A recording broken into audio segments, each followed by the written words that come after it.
Olá, meus caros. Nós estamos aqui então para realizarmos a nossa segunda aula do nosso curso de iniciação à teologia católica. E como eu havia dito na primeira aula, hoje então eu quero me deter um pouco no documento da Comissão Teológica Internacional, intitulado Teologia Hoje, Perspectivas, Princípios e Critérios. Então, esse documento, ele começou a ser produzido, redigido, né,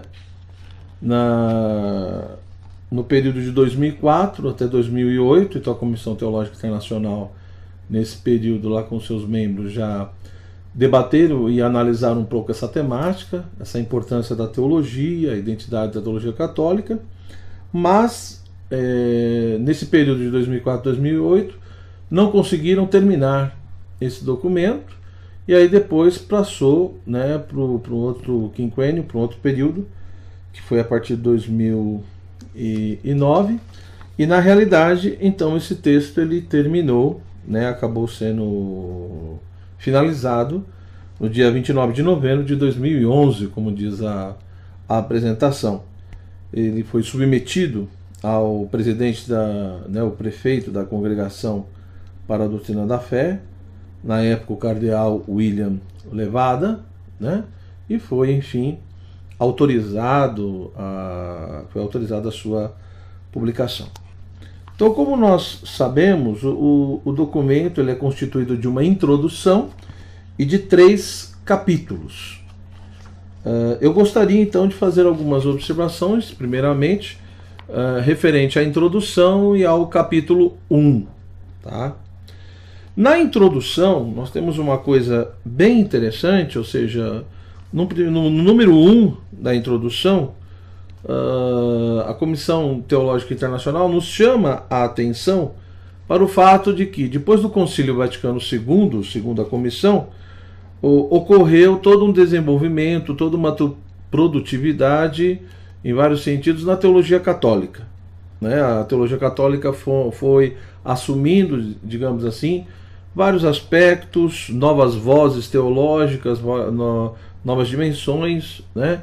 Determinados temas e assuntos foram se articulando, se agregando, e, portanto, a teologia católica passou, digamos assim, por toda uma nova adaptação, por uma renovação, não no sentido de abandonar, de jogar fora a tradição e tudo aquilo que já havia sido refletido, né, na realidade eclesiástica anterior ao concílio, mas aqui relata-se apenas um fato, quer dizer, após o Concílio Vaticano II, ocorre realmente essa produtividade, essa nova dimensão, ou como o texto diz, essas novas vozes teológicas, né, realizada por leigos e por tantas outras pessoas. Porém, o documento dá a entender, então, que, digamos, houve vários aspectos positivos depois do concílio, segundo o documento.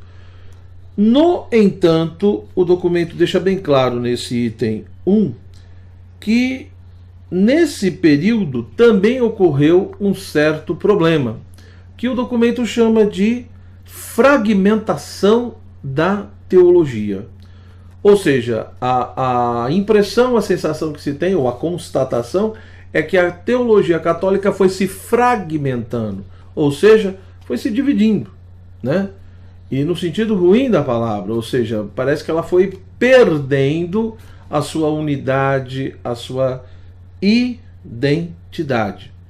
Então, o que o documento principalmente chama a atenção é que nessa postura pós-conciliar, né, de diálogo, perante as várias realidades que se apresentam à igreja, ao teólogo católico, perante os diversos grupos, situações, mas principalmente essa postura dialogante, que o documento indica que é positiva, essa postura dialogante, de fraternidade, de abertura, mas parece que isso gerou um grande desafio, ou muitas vezes até um grande problema. Ou seja, essa fragmentação da teologia, parece que ela foi ocorrendo porque muitas vezes nesse processo do dialogar, em alguns lugares e algumas pessoas se apresentou um verdadeiro desafio que alguns parece não conseguiram resolver esse desafio, ou enfrentar esse desafio de uma maneira minimamente adequada e positiva. E o que seria esse desafio? Dentro desse contexto do diálogo, você não abrir mão e não perder a sua verdadeira identidade como católico. Principalmente num contexto, né, de repente, de pluralismo, de ecumenismo, enfim, de diálogos com outros cristãos e tanto outros grupos religiosos. Nós sabemos que, infelizmente, em alguns lugares, alguns grupos, alguns teólogos e alguns católicos e tantos aí acabaram confundindo ou desenvolvendo o diálogo ecumênico dentro do contexto extremamente relativista e sincretista. Chega um momento que você não sabe mais quem é católico e quem é, enfim, de outras denominações ou outras tradições religiosas. Então, o documento dá a entender que, de fato, deve existir todo esse respeito, todo esse diálogo perante outras tradições e grupos, né, que esse diálogo é positivo, mas, ao mesmo tempo, o documento também chama a atenção para esse problema. Como estabelecer um diálogo sem abrir mão da verdadeira identidade. Tá certo? E eu diria, por conseguinte, o documento não usa essa expressão, mas parece que essa crise da verdadeira identidade, ou esse abandono da verdadeira identidade, acabou levando, em alguns lugares, em algumas situações, uma problemática seríssima, que era aquilo que Papa Bento XVI dizia, a verdadeira ditadura do relativismo, que já é muito presente na sociedade contemporânea, que parece que infelizmente invadiu alguns ambientes cristãos, alguns ambientes católicos. E aí a questão surge, portanto, a partir de todo esse ponto, surge uma grande questão, e no final do item 1 o documento diz isso, né? O que de fato caracteriza a teologia católica? O que realmente viria a caracterizar a teologia católica na sua essência mais íntima e, ao mesmo tempo, permitindo, né, as múltiplas formas ou manifestação dessa identidade essencial. Esse é um ponto fundamental, e para o documento é tão importante, que no item 2 da introdução, o que o documento vai mostrar é que, de fato, a Igreja ela necessita, para poder cumprir a sua missão, para poder anunciar o Cristo, para evangelizar, ou seja, para ela poder ser o que ela é chamada a ser por nosso Senhor Jesus Cristo, ela precisa ter um discurso comum, né? É a expressão que o documento usa. Ou seja, se ela quiser comunicar a pessoa de Jesus, se ela quiser comunicar a mensagem única de Cristo ao mundo, ela precisa ter um discurso comum. Mas ao mesmo tempo, né? Ou seja, se há necessidade de um discurso comum e, portanto, podemos falar, e o documento diz, né, da necessidade de uma unidade teológica ou uma unidade da teologia, entretanto, o documento também salienta que nós não podemos confundir essa unidade com uniformidade. O documento deixa bem claro, em outros momentos, os teólogos que fazem parte dessa Comissão Teológica Internacional salientam que a unidade não pode ser vista como, digamos assim, um sacrificar total de qualquer tipo de multiplicidade. Então, de fato, há uma unidade na diversidade. Eu tenho que pensar a unidade não como uma uniformidade, como se todo católico, todo grupo católico, simplesmente não tivesse o direito de ter a sua certa particularidade. né? Ou seja, unidade não pode ser compreendida, segundo o documento, a unidade não pode ser compreendida ou ser interpretada como que a fé cristã só possui um único estilo possível. Não.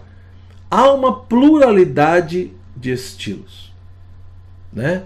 Há uma certa pluralidade que não é apenas de fato, porque existe uma pluralidade de fato, mas existe também uma pluralidade teológica de direito.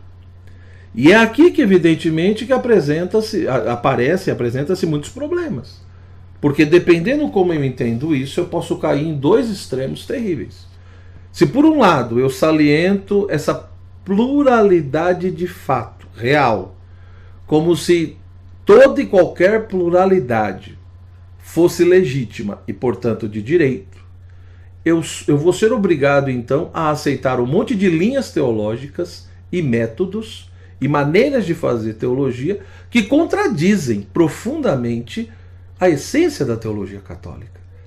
Então, a pluralidade de fato, ela muitas vezes carrega em si uma falsa pluralidade, né? Aspectos profundamente questionáveis e não aceitáveis. Então eu tenho que ver qual é a pluralidade que é legítima, que é de fato de direito e aceitável, porque há. Então eu não posso cair nesse extremo de achar que a pluralidade, em geral, no sentido amplo e restrito, ela é boa e morreu o assunto. Como se tudo valesse a pena, né? Como se qualquer tipo de teologia pudesse ser aceita como católica e simplesmente ser classificada como católica.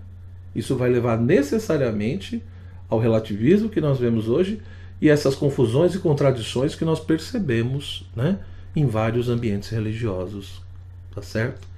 Ligados à igreja.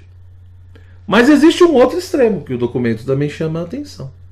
Quando eu entendo ou quando eu confundo unidade com uniformidade. E isso vai gerar, de fato, dois pontos interessantes. Primeiro, uma intolerância terrível, porque eu não vou conseguir respeitar e dialogar com diferenças que são legítimas e são verdadeiras e que a própria igreja aceita. Né? Porque, repito, vou confundir unidade com uniformidade, achando que todo grupo, todo teólogo e todo mundo tem que dizer tudo do mesmo jeito e da mesma coisa, não pode ter diferença nenhuma. Mas também, além da intolerância e dos conflitos, vai gerar, na realidade, uma pobreza teológica terrível.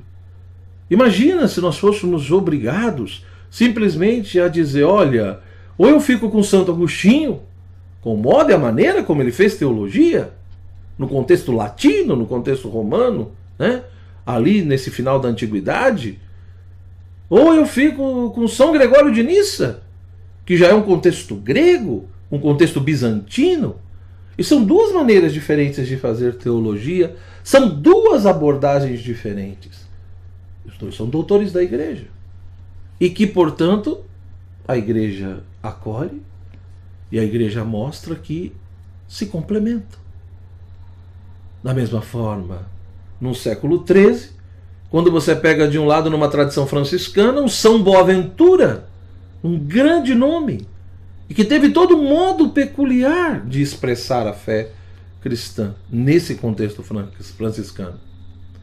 Mas ao mesmo tempo, no mesmo período, você tem um grande São Tomás de Aquino, ligado a uma ordem dominicana, que não há nem necessidade de falar quem foi esse homem, a sua relevância, a sua importância, a sua clareza de ideias, o seu modo de fazer teologia. Então veja que há uma pluralidade, uma diversidade que é de direito e é sadia. E isso continua em vários outros momentos, só estou citando aqui alguns exemplos. Existem outros, né? Existem outros. Agora, devemos de fato tomar cuidado. Devemos de fato. E me parece que um dos grandes problemas pós-conciliar né, foi justamente isso, né? E não sou só eu que digo isso, é o documento que está chamando a atenção.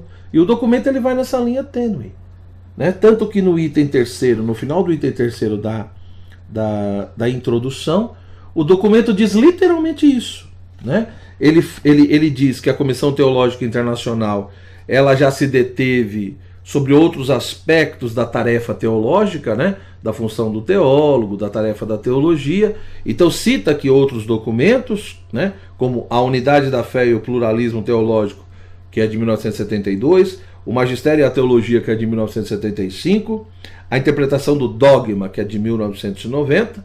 Esses são textos, documentos que já abordam aí aspectos da teologia católica e de como exercer essa teologia, qual é digamos, a missão, a tarefa, né, da teologia católica em si mesma.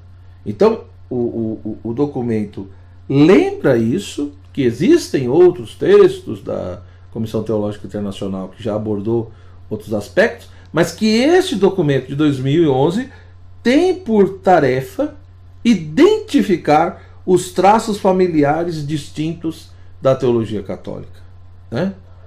Ou seja, mostrar de fato quais são esses traços que estabelecem, digamos assim, as características mínimas, essenciais de uma teologia que quer se apresentar como católica, que pode ser identificada como católica.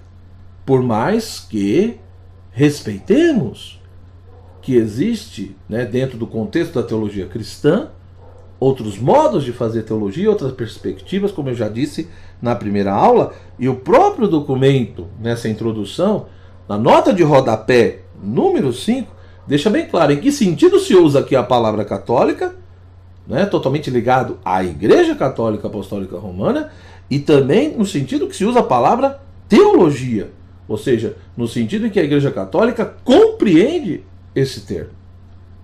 Portanto, é de fato estabelecer uma identidade, mostrar quais são os pontos e as características básicas e essenciais do modo de ser católico. E aí o documento termina essa introdução no item 3, chamando a atenção justamente para isso, ou seja, que a Igreja Católica tem uma missão, que é proclamar o Evangelho de Cristo, a boa nova de Cristo, a todas as pessoas, a todas as nações, tribos, povos e línguas, para que de fato todos tenham a oportunidade de ouvir a voz do Senhor, do único mediador entre Deus e os homens, do único Salvador. Então, é necessário estabelecer essa identidade. Porém, o documento lembra de novo que essa missão da igreja, né, que se manifesta no seu dia a dia, no seu viver, no decorrer da história, essa missão da igreja exige que haja o quê? Uma teologia verdadeiramente católica, mas uma teologia católica na diversidade. Ou seja, uma teologia católica que, por um lado, tenha a diversidade na unidade e a unidade na diversidade. É uma via de mão dupla. O documento diz isso no item 3º, na introdução. E nós, de fato, devemos pensar nisso. É uma coisa extremamente importante, repito, senão vamos cair em um daqueles dois extremos que eu já mencionei hoje e que me parece que são as causas de muitas confusões que nós vivemos hoje. Muitas confusões, seja de um lado, ou seja de outro, né? E aí, finalizando, né, essa introdução, depois que salientou tanto que a teologia católica deve ser uma teologia que pressupõe a diversidade na unidade, ou seja, o diverso, o plural, não pode sacrificar a unidade, mas também tem que ter uma unidade na diversidade, ou seja, o desejo de unidade também não pode ser compreendido, né, de uma maneira aonde qualquer particularidade e qualquer modo de expressão não possa ter nada de diferente. E de fato a igreja sempre salientou isso. Se você pega no mundo antigo, no contexto da patrística, você vai ter justamente isso. Na escolástica, a mesma coisa. Você vai ter, de fato, uma diversidade profunda, mas que não nega a unidade, né? E uma unidade e um desejo de unidade enorme, mostrando de fato essa unidade da própria igreja, né?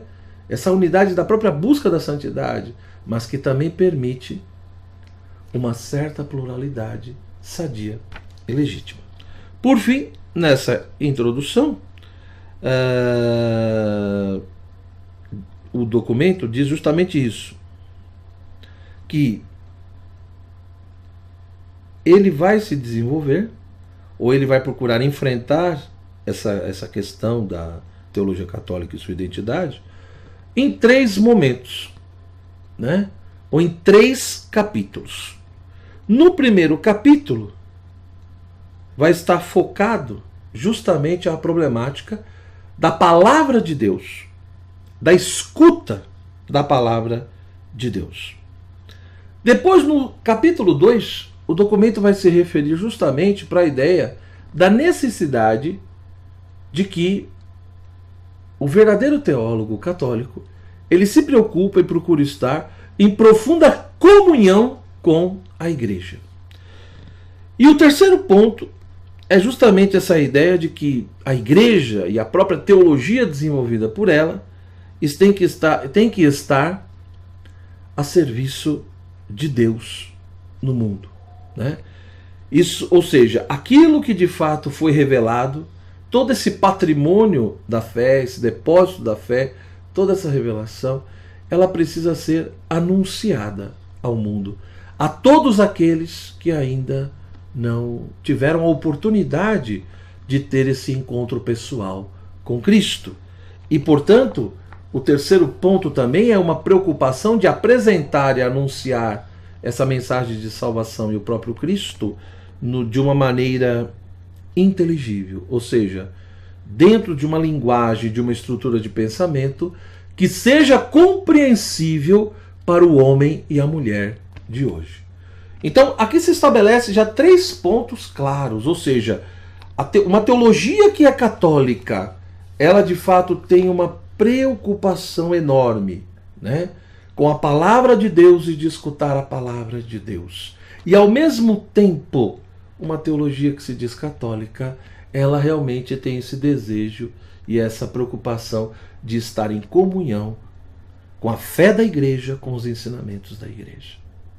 Da mesma maneira que uma verdadeira teologia católica, sem trair a sua tradição e a sua fé, procura adaptar naquilo que for possível, ou seja, no âmbito da linguagem, no modo de expressão e exposição, apresentar essa verdade divina, esse próprio Cristo, de uma forma inteligível, compreensível, dentro das estruturas de pensamento e de expressão do ser humano de hoje, né, da sociedade atual, enfim, e de cada grupo humano na face da Terra.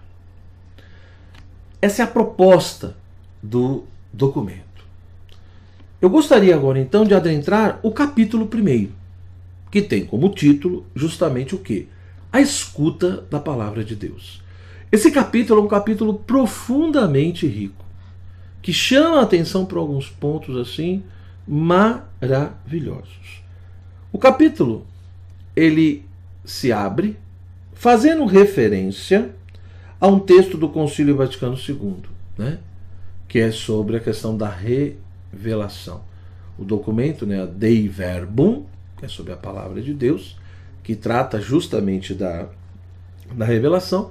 E o capítulo 1 se inicia, né, o número 4, que está no capítulo 1, o capítulo 1, item 4, faz referência justamente ao número 2, né, ao item 2 da Dei Verbum, mostrando que aprove a Deus, ou seja, Deus é que tomou toda a sua iniciativa, baseado na sua bondade e sabedoria, né, dar-nos a conhecer o mistério da sua vontade.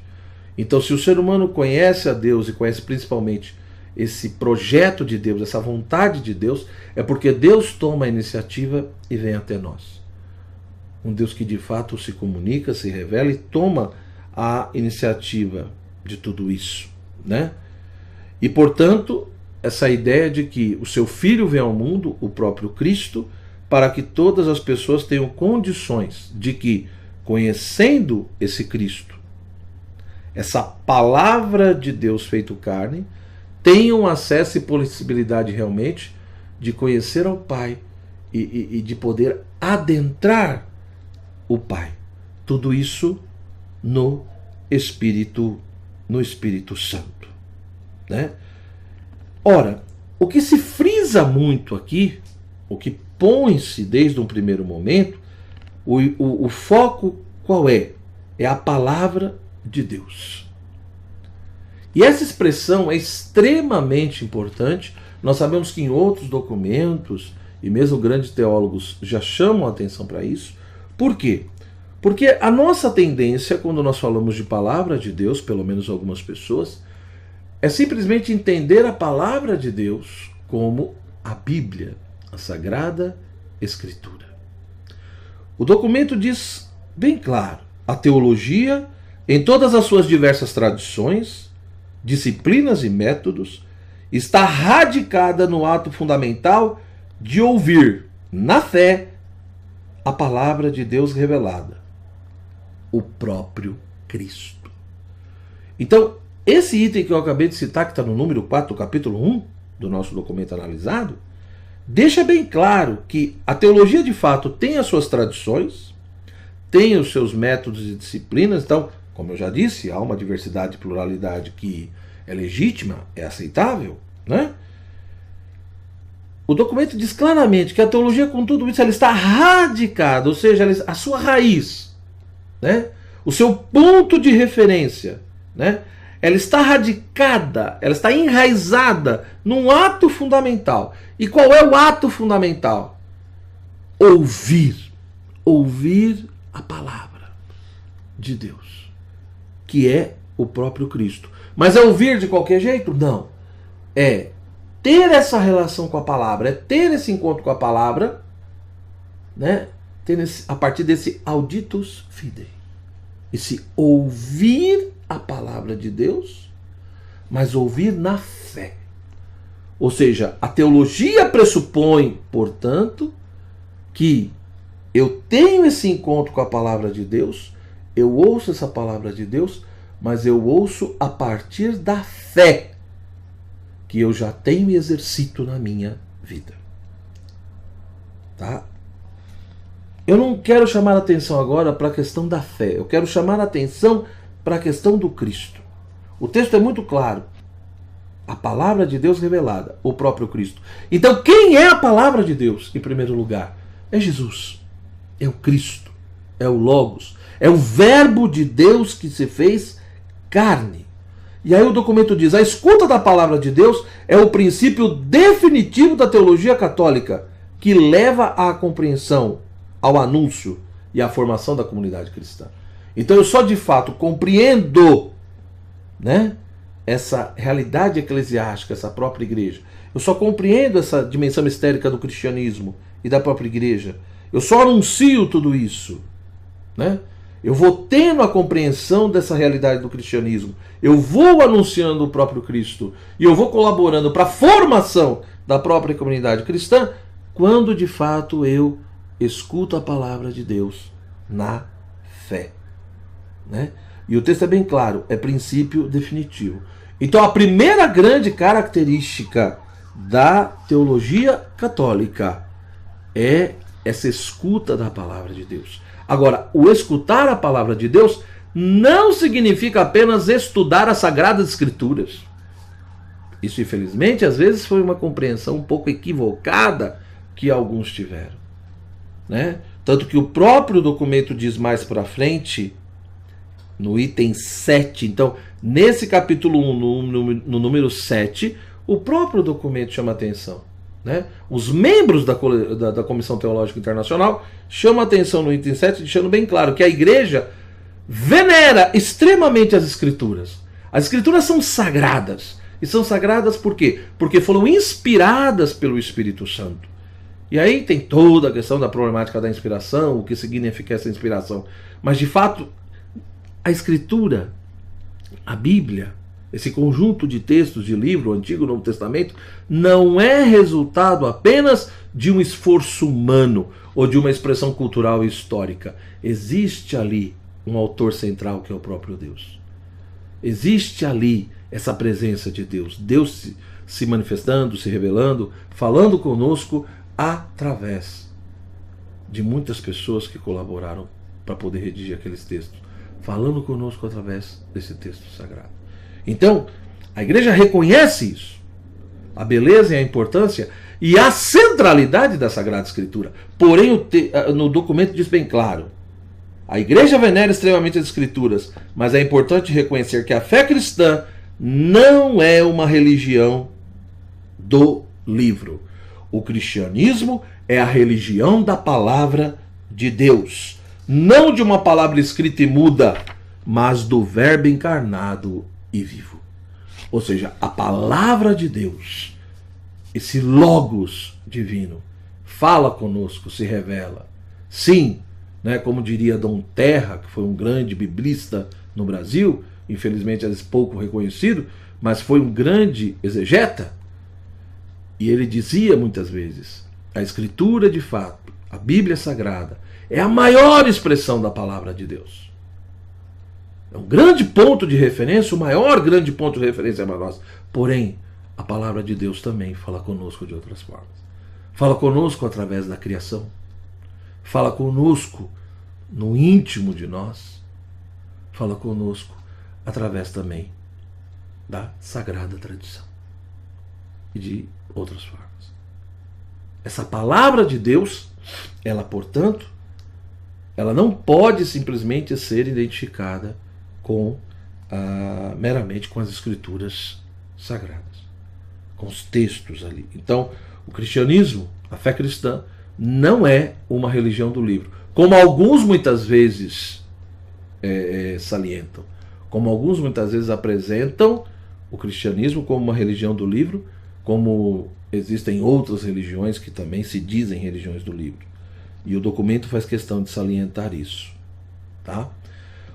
Logo, a partir disso, a partir dessa consciência que o primeiro ponto de referência de uma teologia católica é a escuta da palavra de Deus na fé, no item número 5, o documento já apresenta uma certa definição de teologia, dizendo que a teologia é a reflexão científica sobre a revelação divina, que a igreja aceita pela fé como verdade salvífica universal. Né? Isso é extremamente interessante. Então, quer dizer, nós vamos aprofundar isso depois, mas o que é a teologia? É justamente essa reflexão racional, iluminada pela fé, pela graça, né? Sobre o quê? Sobre a revelação divina. Por isso que eu disse na aula anterior que a teologia pressupõe tanto fé quanto revelação. Um pressuposto básico da teologia é que existe um Deus que se revela, é que existe a possibilidade da revelação e, portanto, também a resposta do homem a essa revelação, que é a questão da fé. Então a teologia é uma reflexão sistemática, científica nesse sentido, né? Científica no sentido de que é um exercício da razão, é um esforço da razão, que tem um determinado método rigoroso. Então não é científica no sentido de ciência moderna, de física, química, não é isso, né? Mas é uma reflexão metódica, rigorosa, racional, justamente sobre a revelação, sobre os dados da revelação, né? E por quê? Porque revelação que a igreja aceita por intermédio da fé. E ela aceita e vê essa revelação como? Como uma verdade que é para todos. E uma verdade que salva. Uma verdade que tem esse poder de salvação e que não é apenas para um grupinho de privilegiados, mas que tem uma dimensão de universalidade. Finalizando, como se fosse o preâmbulo desse capítulo 1, o documento então nos mostra que essa revelação, esses dados da revelação, são tão intensos, são tão ricos, né, que querer acolher, ou querer explicitar e expressar toda essa riqueza e plenitude da revelação em uma única teologia ou em um único estilo, seria extremamente problemático.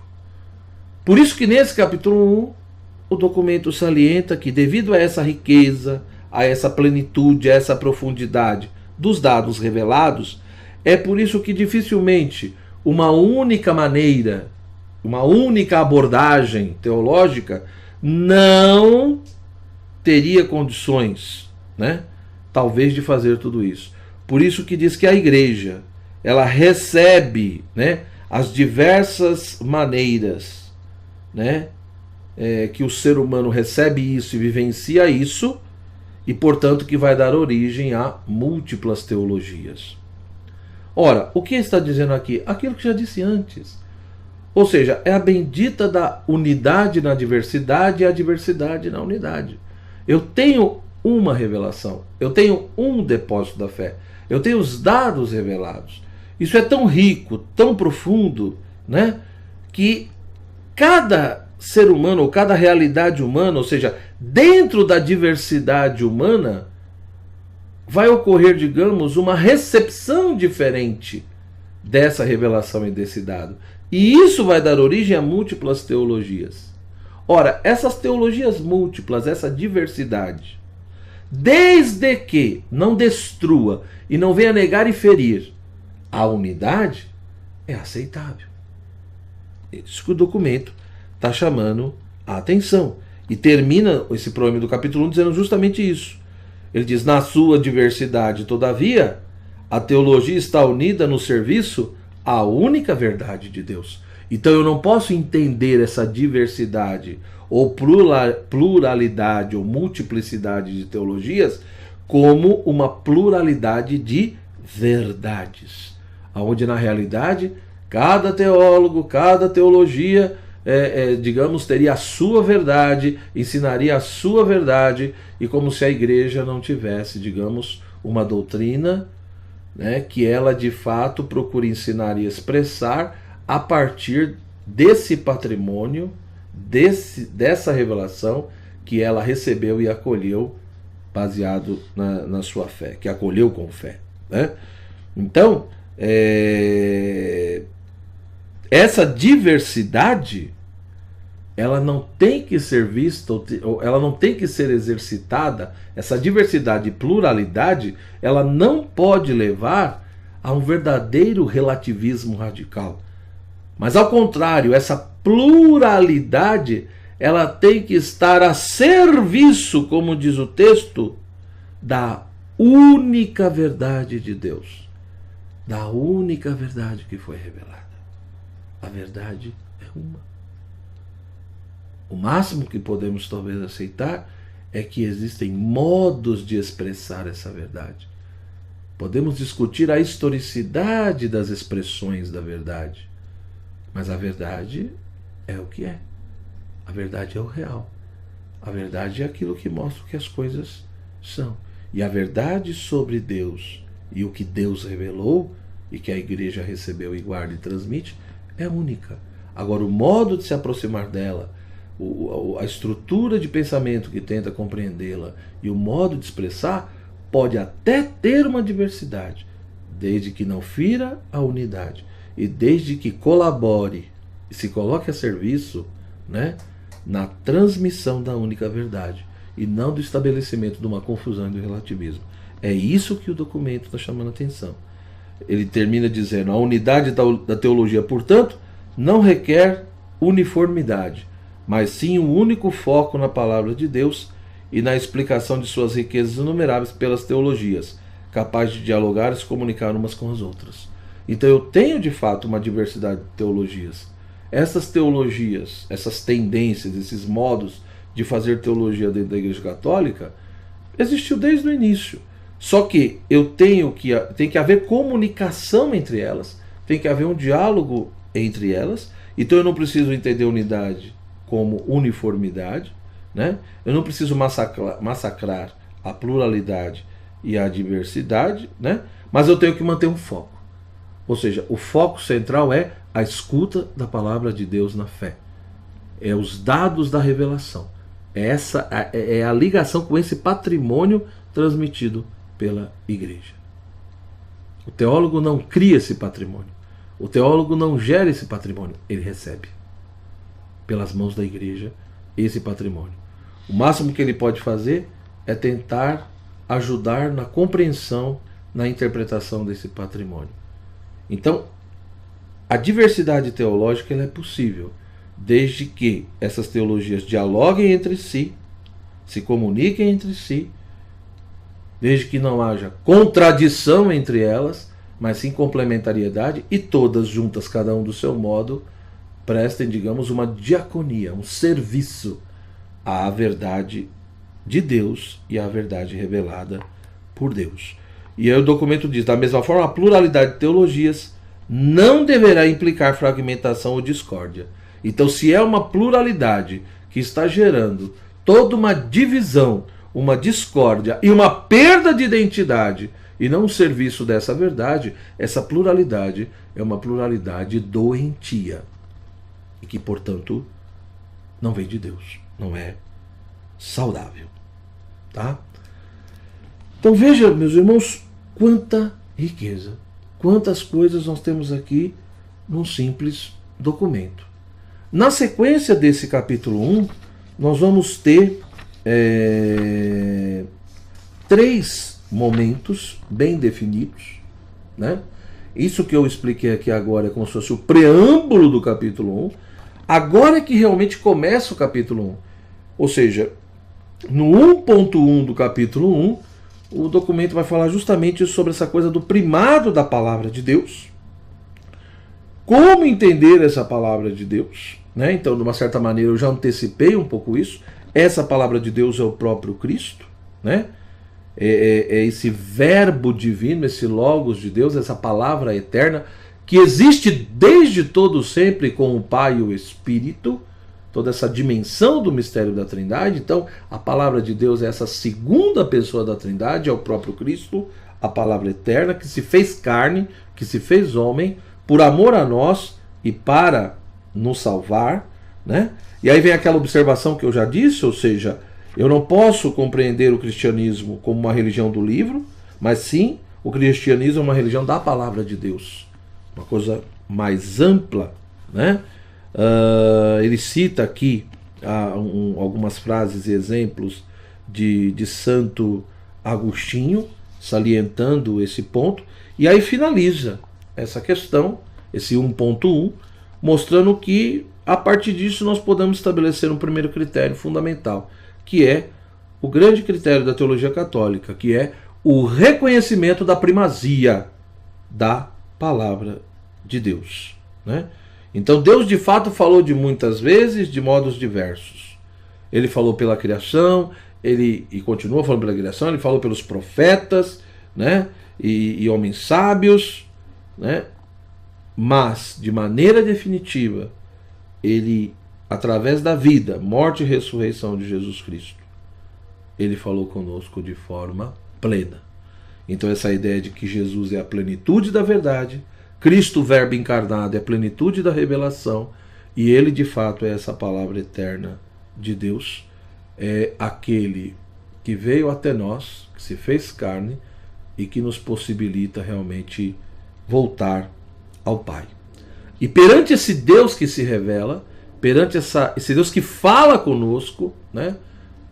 Perante essa manifestação da sua palavra, e que fala conosco de diversas maneiras, principalmente também através das escrituras sagradas, Deus então, e o documento chama a atenção para isso, espera, digamos assim, uma posição, uma resposta do ser humano perante essa palavra de Deus. E a resposta que o documento salienta é justamente o quê? A fé. A fé é essa resposta à palavra de Deus. E no item 1.3 vai mostrar justamente que, na medida em que eu tenho essa, né, anteriormente teve essa revelação dessa palavra de Deus que se comunica e fala conosco, que se revela, eu tenho essa resposta do ser humano, né, essa resposta positiva que é a fé perante essa palavra, perante essa revelação, a teologia é justamente a busca da compreensão dessa fé, né? A busca da compreensão dos dados revelados.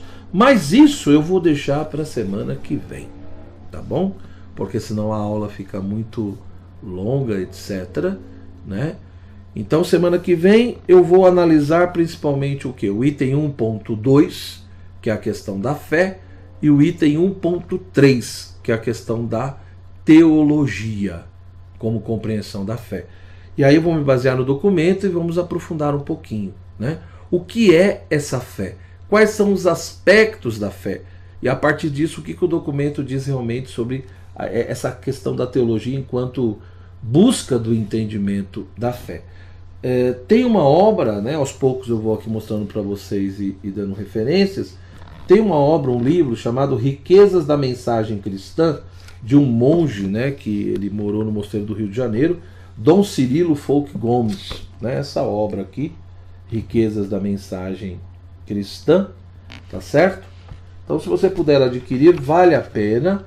É um livro bem interessante, né? Não é um livro, digamos, básico, etc., mas também não é um livro muito técnico, altamente elevado, né? É interessante e apresenta para nós vários aspectos da dogmática, da fé, etc., e que eu também vou estar usando como referência, tá? Então, mais uma vez, muito obrigado pela sua atenção. E lembrando, se você quiser receber a aula, né, para o YouTube te avisar, se inscreva no canal. Se você ainda não se inscreveu, se inscreva no meu canal, né? Clica lá no sininho e se você, enfim, gostou da aula e quer continuar recebendo, clique no dedo para cima, tá? Muito obrigado pela atenção e peço, né, que você, na medida do possível, visite o meu site, dê uma olhada no meu site, www.joelgracioso.com.br.